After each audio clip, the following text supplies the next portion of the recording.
అందరికీ నమస్కారం అండి. 315 గజాలు కేవలం 7 లక్షలు, అలాగే 524 గజాలు కేవలం 11 లక్షలకి సేల్‌కైతే రావటం జరిగింది.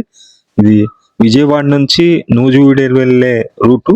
ఆగిరిపల్లి దాటిన తర్వాత వడ్లమాను విలేజ్‌లో ఈ ప్రాపర్టీ ల్యాండ్ అయితే మనకి సేల్‌కి రావడం జరిగిందండి. 315 గజాలు తూర్పు ఫేసింగ్ వస్తుంది. అలాగే 524 గజాలు వచ్చి పడమర ఫేసింగ్ వస్తుంది. నేను కింద లొకేషన్ ఇస్తాను. గూగుల్ మ్యాప్స్ లింక్ ఇస్తాను. ఎక్కడ వస్తుంది ఏంటో చెప్తాను. అలాగే ఈ ప్రాపర్టీ బ్యాంక్ డీటెయిల్స్ కూడా ఇస్తానండి. మీరు డైరెక్ట్‌గా ఫోన్ చేసి కూడా మాట్లాడొచ్చు. చాలా తక్కువ ప్రైస్ పెట్టారు. ఆగిరిపల్లి దాటిన తర్వాత వడ్లమాను అనే విలేజ్ చివర వస్తుంది. విలేజ్ చివరైతే వస్తుంది. ఇంట్రెస్ట్ ఉన్న వాళ్ళు పైన బ్యాంకర్ డీటెయిల్స్ అయితే ఇచ్చాము. కెనరా బ్యాంక్‌లో వస్తుంది. వారికి డైరెక్ట్‌గా కాంటాక్ట్ అయ్యి ఈ ప్రాపర్టీ అయితే తీసుకోండి. విజయవాడ, గుంటూరు లొకేషన్‌లో ఇలాంటి మరిన్ని ప్రాపర్టీస్ పోస్ట్ చేస్తున్నాం. ఛానల్‌ని సబ్స్క్రైబ్ చేయండి. మన పేజ్‌ని ఫాలో అవ్వండి. ఈ వీడియోని లైక్ చేయండి. Thank you.